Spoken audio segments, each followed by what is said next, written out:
Let's speak about how do we, in these crazy times, boost our mood and our immune system and be resilient. I'm very aware that the word resilient is overused. Clearly, it is the name of my business, Resilient People. So I am really on a mission to enable and to help people to really take resilience and personalize it. So in what way can you boost your mood and your immune system in order to be resilient? My strategies are very practical, so what we chat about today, we'll be able to put into action. And as I said earlier, I'm going to keep it short and sweet. We're going to chat for half an hour. I will speak to you about the 5 techniques that I want to share. And they're simple. My philosophy is simplicity at the far side of complexity. So I do have a friend of mine here. And this is my friend, if you can see. Kezy, can you see the video and on the video? So I see your friend. You see my friend, okay? Yes, my friend's trying to kiss me right now, which is always a good thing. Even in COVID times, you can kiss friends that you know well. So this friend here is the brain. And whatever I speak to you about today has got deep neuroscience research behind it. So there may be very simple tips, and they should be simple so that you can integrate them into your life from this afternoon. But they should also have really deep research behind it so that whatever you do leads to sustainable behavior change. So whatever I speak about will have brain science behind it. I'm a frustrated neuroscientist. I'm just fascinated with the brain. I'm 53 years old, and I still think to myself, gee, when I was 33 years old, studying the brain, studying behavior change and psychology, is we didn't know then that you can grow new neurons in your brain. So that was just 20 years ago. We didn't know that you could grow new neurons. And now we do. So literally daily, we see new research coming out. This is my favorite book of the month. It's called Brainwash. It is by 2 doctors, and their names are Dr. Permotta, and he's the father, and then Dr. Austin Permotta, he's the son. So father and son combo. And it's really the latest neuroscience of what we can do for our immune system and also obviously our mood. So we are going to speak about this, but I'm going to make this interactive even though I cannot see you. So what I would like you to do wherever you are is to lift up your left hand. So the 5 tips I'm going to give you can all be related to your left hand. Why am I doing this? Because I am passionate that you will use all 5 tips post today.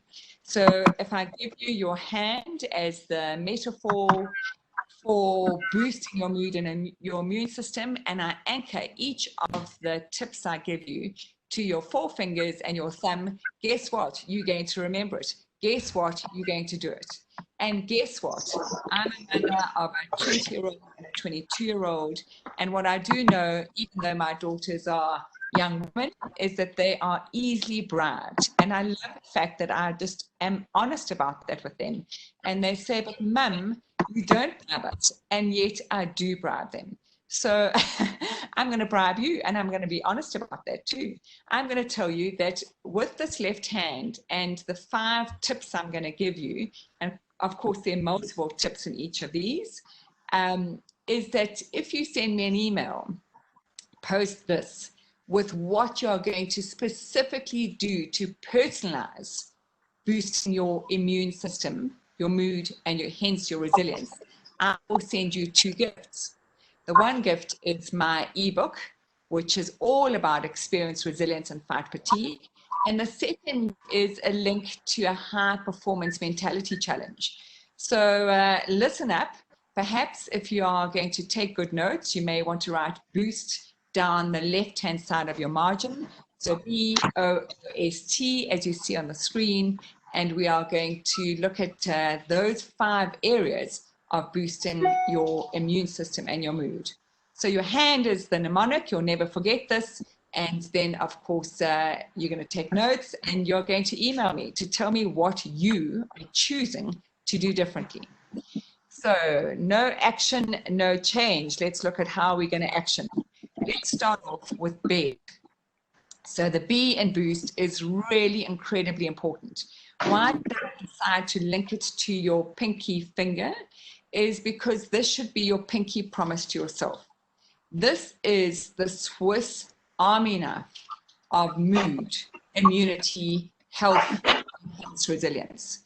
If you are not sleeping between 7 and 9 hours consistently, 7 days a week, you will not manage your mood, you will not manage your health.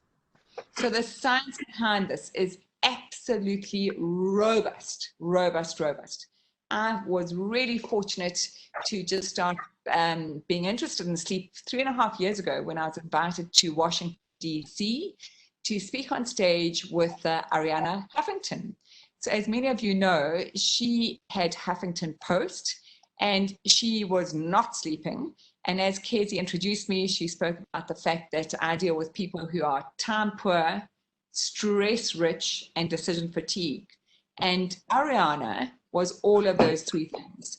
And she fell asleep at her desk one morning, hit her cheekbone on her glass desk, and broke open her face. So she sold Huffington Post and she started Thrive. And just fortuitously, because I run a business called Resilient People, I was invited to this conference in Washington, D.C. So I thought, if I'm going to be on stage speaking with Arianna Huffington, I better read her book, Sleep Revolution. So I started reading that book and I was fascinated by the science behind all of this. So that really got me intrigued initially around the fact that actually I worked long hours. I still read leadership books at night when I went to sleep. I didn't have a particular rhythm for my sleep. I always got up early because I do like to exercise in the morning. But I really, I was trying to do everything I could to minimize my sleep. I bought in the early days, actually, this is probably dating me now, but I bought little cassettes, gee whiskers, about 20 years ago to think, how can I sleep 5 hours a night or 4 hours a night, maximize my brain, maximize my hypothalamus, and I could really learn more, remember more, and sleep less. So I was in the era of working in the 80s where, you know, a little bit of sleep was a badge of honor and, you know, people were proud of working till midnight, etc. Until I really started reading the science behind sleep. So Arianna Huffington's book, The Sleep Revolution, is good. Matthew Walker, the professor, his book, Why We Sleep, is better. So I'm going to speak a little bit about that. But just to say to you, initially, if you do not have a circadian rhythm around your sleep, where you are sleeping minimum 7 hours a night, you are going to hamper your health. And our habits today, 2nd of July, inform our biology tomorrow. And that tomorrow for you could be the end of July. It could be 2021. It could be 2029. You really need to take cognizance of what you are doing in your brain at night. There are 4 stages of sleep.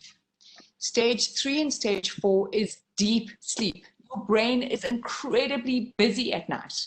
So stage 3 and stage 4, what is happening is that all the toxins that build up during the day are being flushed out of your brain, a little bit like a sewage system. So I said to you that we can build new neurons and grow new neurons. We can grow 700 a day. That is only if you sleep 7 hours a night, if you eat fresh food and veggies, and if you exercise. So growing 700 neurons a day is fantastic. However, if you don't have the synapses which connect those neurons, it's just a waste of time because the neurons are not talking to each other. So that's the first thing, is you need the synapses to connect. The second thing is during the day, plaque builds up between these neurons. So as we get plaque in our teeth, we get plaque between neurons. The name for that toxin and that plaque is called beta amyloid. And that just builds up, builds up. So we know categorically now that if you don't have a regular circadian rhythm of going to sleep at the same time every night, sleeping for 7 hours minimum, you will build up this plaque that won't flush out your brain. So hence the inextricable link to dementia and Alzheimer's. So your habits today inform your biology tomorrow. So you're well on the way to dementia and Alzheimer's if you're not clocking up 7 hours a night. So that is a non-negotiable, 7 hours a night. There's a bell curve. So some of us need 7.25, 7.5, 8 hours, or maximum 9 hours a night. So please think through and start to understand your body. In terms of your REM sleep, your rapid eye movement, this is what happens. You've gone through stage 3 and 4. You then circle up to a rapid eye movement, REM sleep, and that actually hardwires your learnings from the day. And then you cycle down again.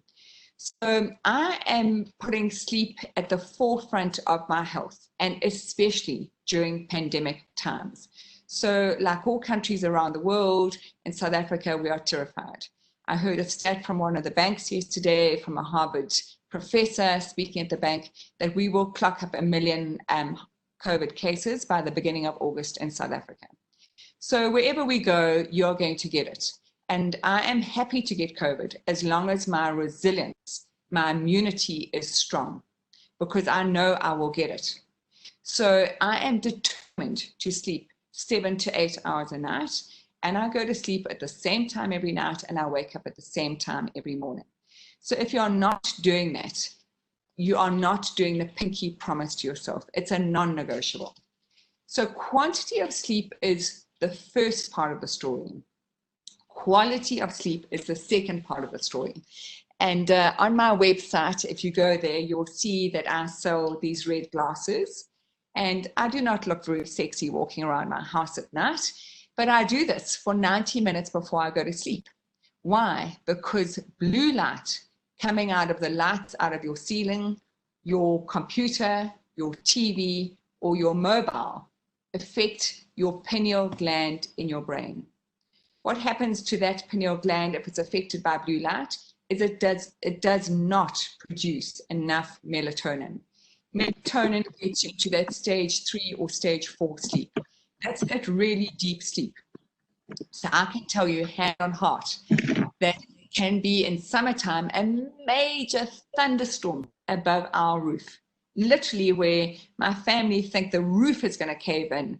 And if I'm in stage 3 or stage 4 sleep, I do not hear it.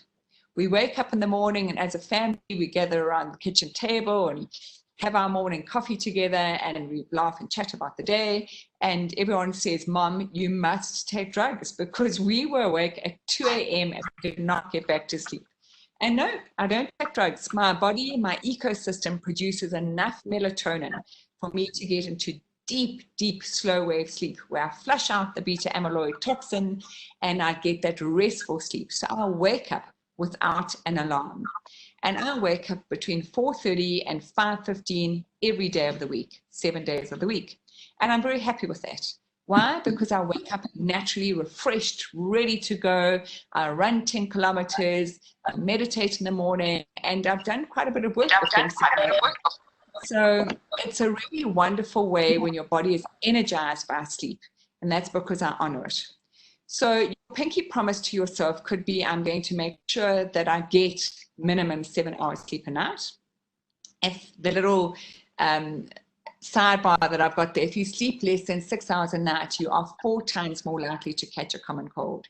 This is robust research from Harvard, where they took 2 cohorts of people who were sleeping 7 hours, people who were sleeping less than 7 hours, and they brought them in. Of course, they did not tell them what they were doing, but they all got this nasal spray and weren't told what that was about either. But categorically, people who got the common cold virus sprayed, all of them got sprayed into their nose. People who were sleeping less than 7 hours were 4 times more likely to get that cold. So I know that our bodies are designed to get rid of viruses, to really sort out this ecosystem, but sleep is your priority. That's 7 hours. And then perhaps switching off your TV, switching off your laptop, switching off your mobile phone 1 hour before you go to bed. So that's your hour's digital detox. Otherwise, make sure that you go red before bed, and that too will help. If you feel like you do need to watch TV or you do need to work, this is my best friend, 1 hour before sleep. Then lastly, on this topic of bed and pinky promise, is have good sleep hygiene. So I have a set of rituals I do at the end of the day. And I now no longer read my leadership books. I read a novel. I have a bath with Epsom salts and lavender. We know that lavender really calms down our whole system. I drink some chamomile tea. And then sometimes I'll just lie in bed and listen to an audiobook if I want to, or some calming music. So take away something that you are going to do, pinky promise to yourself here. I'm just having a look at if Kezy is trying to get hold of me. Kezy, are you trying to get hold of me? I see something come through from you. No, doesn't look like it. Okay, so that's your first practical tip in terms of mood, immunity, and resilience is bed. Right, let's get on to the next tip, which is an O, and that is oxygen. So we absolutely are not moving enough as a human race. In the book, first book that I wrote, it was around sitting, one of the chapters, sorry, sitting is the new smoking. And it is. If you sit for longer than 2 hours, your good cholesterol goes down by 40%. So sitting is the new smoking. I am determined to get people moving because we need to certainly sleep well, but we need to move well as well. So we really should be thinking about exercising first thing in the morning. It boosts your serotonin levels, your dopamine levels, and it keeps you energized throughout the day. I have not met a person during this COVID time who is not suffering from stress. Everybody is. I went for a run this morning with the doctor, and she is just saying, Joni, I'm feeling overwhelmed. I have huge anxiety, lots of fear, lots of apprehension. So exercise first thing in the morning for all the hormonal reasons, and the happiness hormones to your brain is the one reason. But secondly, because of the turmoil and the type of lifestyles we're all leading, is by the end of the day, A, you can be tired, but B, someone's got to speak to you. Someone, if you're a coach, needs coaching. A family member is not in a good way. So people can certainly rob you of your personal time at the end of the day. But guess what? If you set your alarm early enough in the morning, nobody can rob you of that time. So oxygen to the brain is your ring finger. So this is my wedding ring, and this is my promise to myself, is that I'm going to exercise 7 days a week. So a bit like my pinky promise with sleep, it's same time to bed every night, same time to wake up in the morning, because it's a circadian rhythm. That's what happened when we lived in the veldt. We went to sleep as the sun set and it was red. We woke up as the sun came up and it was red. Our bodies love that. Our bodies also are used to walking 10 to 12 kilometers a day.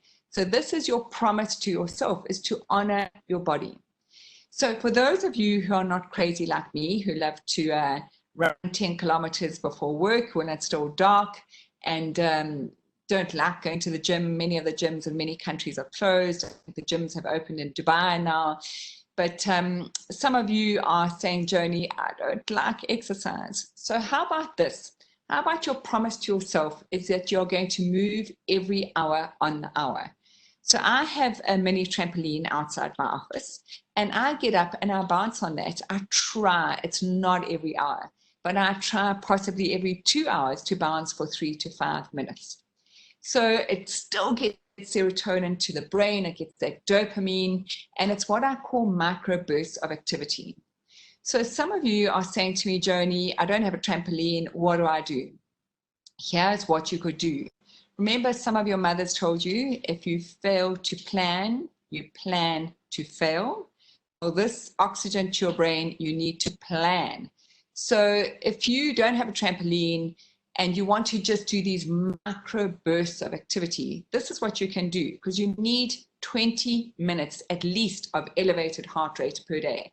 So what you could do is you could say, right, when I get up in the morning, my routine for most of us is to go straight to that kettle and put the kettle on. Before you have your first sip of tea or coffee, perhaps you go to your lounge floor and you do 7 to 10 minutes of dips off the lounge suite, of star jumps, of plank, of sit-ups, of whatever, 7 to 10 minutes. And then you go back and the reward is your cup of coffee. And then before lunch, you do 7 to 10 minutes. And before dinner, you do 7 to 10 minutes. Nobody can say to me that they can't split that up and do 7 to 10 minutes 3 times a day to get your minimum of 20 minutes of oxygen to your brain. So when we start to have these little triggers in place, we actually just get the stuff done.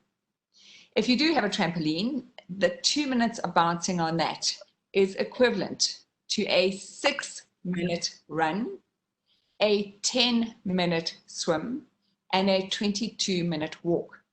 How do I know that? That is NASA research. Returning astronauts who have atrophy in their muscles get straight onto trampolines to get their muscles to build up again. So why don't you try that? Okay, what else can you do for oxygen to your brain? Because as we're working these crazy hours and we're trying to pivot our businesses and navigate what we're going to do differently, is we need to sometimes just use a good breathing exercise. And I found during my very busy 12, 14-hour days is I just ring fence what I'm doing. And I get oxygen to my brain between some of my projects. I literally sit in my chair here, sit with my back beautifully erect, and I use the 4-7-8 breathing technique. So what is that? It's so jolly simple, but it's so incredibly effective. You breathe in for 4 counts, and I'll do it once with you. So maybe do it, sit up straight. What about we do it twice? Let's really get oxygen to our brains. So we'll do it twice. I'm going to do it quite fast. Let's breathe in for 4 counts.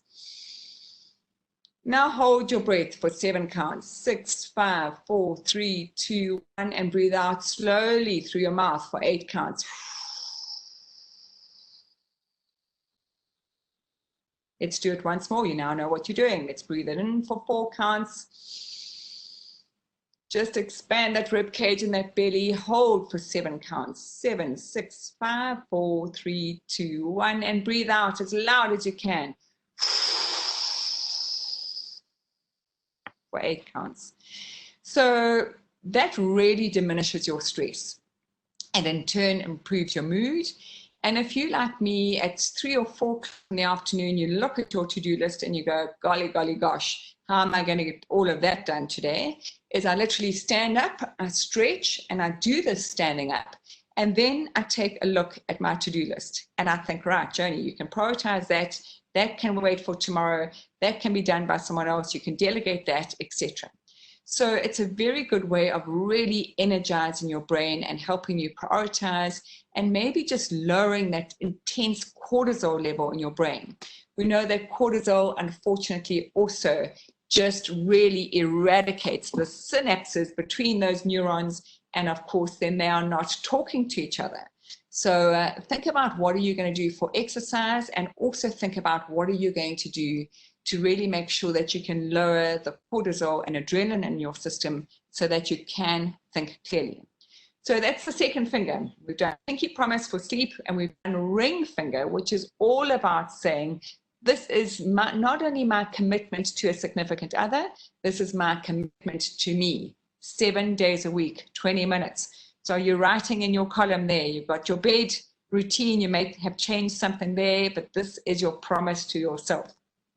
Okay, we're now going on to the third finger, and in many cultures that is rude, but this is really to yourself. What are you going to do? And this is an EQ conference. So this is all about opening your heart. This is the opposite of the middle finger. This is really, what am I doing to open my heart? So on my desk, I have Plutchik's wheel. And if I asked you to name some of your emotions, I bet you would name 3 or 4 or 5. There are actually about 3,000 emotions that we can name.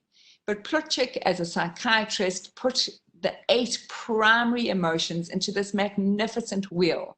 And if you don't have this on your desk, please just Google Plutchik and this wheel will come up in many forms. So what are the 8 primary emotions for those of you that don't know? Joy, trust, fear, surprise, sadness, disgust, anger, and anticipation. So he's put that in the first outer ring. What he's also done is he said, let's have a look at the opposites. So we've got joy as the opposite of sadness. We've got surprise as the opposite of anticipation. Trust, loathing, anger, and fear.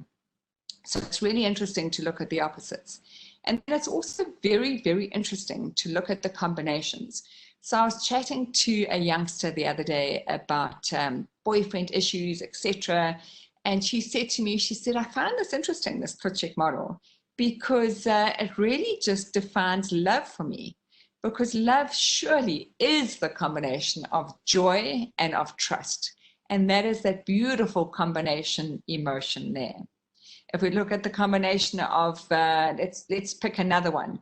Let's look at optimism, actually. That's a strong emotion. The combination of anticipation and joy. So this really looks at the combinations. It also looks at the intensity. So what I'm doing is I'm very cognizant and intentional around the words that I'm using.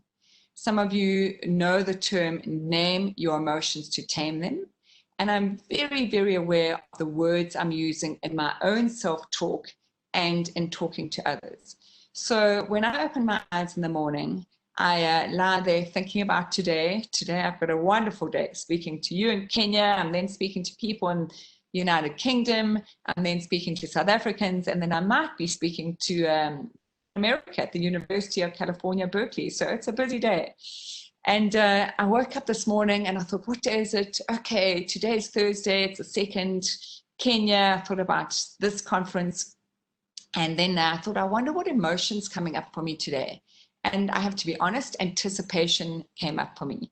And anticipation, yes, does lead to vigilance, but also the lower intensity of that emotion, it's interest. And my anticipation can flick-flack both ways. It can flick-flack to joy and it can flick-flack to anger and annoyance. And I'm very interested in that feeling of anticipation. Sometimes I feel my cortisol's rising too high and I get kind of hyper-vigilant, and that's not particularly useful for me. And then I get a bit derogatory with people around me. So it's interesting to name your emotions, because then you do definitely start to tame them. But some of us are not using enough variety in our language. So we call this, in the 6 seconds world, we call it emotional literacy. What is your vocab around your emotions? So you may want to print this out and have it on your desk, have it in your bathroom. We have it in our kitchen as well, so that when we're having discussions as a family, we can also sometimes downplay some of those intense words because they're not really relevant to the situation at hand. So I know with my daughters, they sometimes talk about being in a rage, but they are actually not in a rage. They're slightly annoyed. And then it's intriguing to see them downplay their wording and then change their emotional state. So please, please, in terms of really having a look at what you can manage and opening your heart, Google the Plutchik wheel and download that. Secondly, I find that the ritual that I have in brushing my teeth at night is an important ritual. So I literally, and this again is a trigger for me, is as I pick up my toothbrush, put my toothpaste on, I start to think about these 3 questions. What am I specifically grateful for today? When I say that, that's interesting. The universe is wanting me to echo that, what am I grateful for today? And it's important to think about on a daily basis with specificity, what am I grateful for? So I don't go, I'm grateful for healthy children and my 2 dogs and my husband. I don't do that every day. I certainly am hugely grateful for them, but I'm grateful for some of the robust conversations that I've had. I'm grateful for sometimes some tough feedback that I've had where I think, gee whiz, that's probably quite correct. You know, it was very hard at the time to hear that. But actually, I'm so grateful that that person gave me that specific feedback, because in a particular meeting, maybe I rushed, was too harsh, I did something incorrect, and I got feedback on that. And I'm really grateful that people are finding me approachable to give me that feedback in my team meetings. The second question that I ask myself is, Joni, what do I choose to let go of today? So I know my personality style very well. I deal a lot in the Enneagram world of personality, and I've really been working on my Enneagram style for decades now, 25 years to be specific. And I know that I choose to hang on to things. So if there are things that have upset me during the day, I tend to kind of mushroom that in my brain. And when I look at perspective, and I think, really, Joni, that's only one part of your life. It's not pervasive in all parts of your life. So I use the 6 seconds, the 3 bridges. Is it permanent? Is it temporary? Is it pervasive? Is it isolated? And I really ask myself those questions. Do I need to hang on to that, or can I choose to let it go? And practically, it's quite a beautiful time of the day when you're brushing your teeth at night to go, I'm choosing to let that go for today. And maybe it's still something that I need to address, but I'm cleansing my brain of those emotional hooks before I go to sleep. And then the third thing is I do plant the seed for what's tomorrow wanting to bring for me. So I ask myself, what will bring me joy tomorrow? And it may be a work-related thing. It may be something related to a hobby. It may be a family occasion. It may be a discussion that I'm going to have with a good friend, and that we've planned to just have a virtual get-together.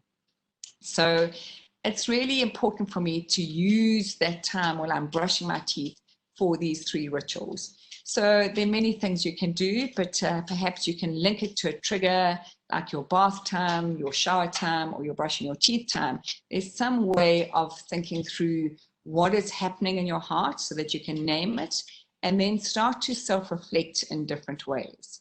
Of course, there are many other ways to open your heart in terms of volunteerism. There are many, many starving people, certainly in South Africa where we live.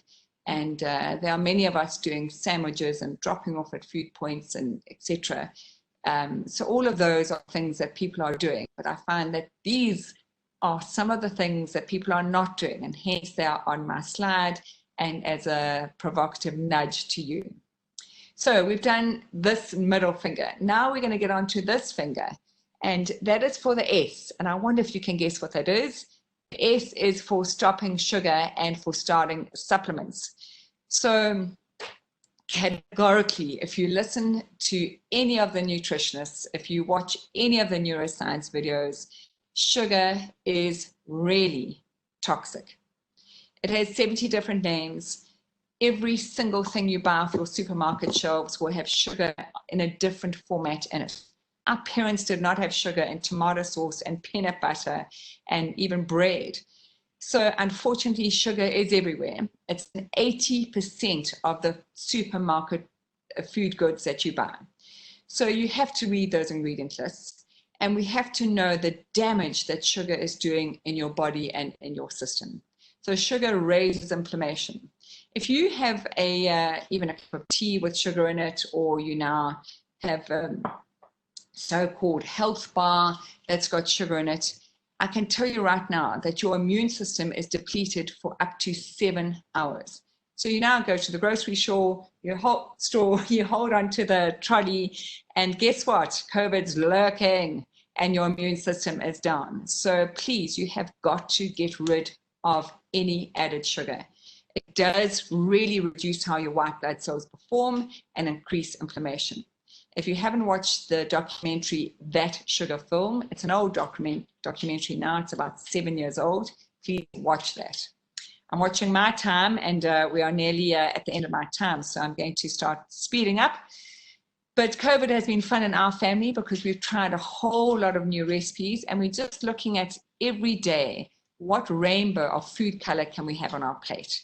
So making sure we've got enough veggies on our plate, enough variety in the fruits that we eat. We always eat in season.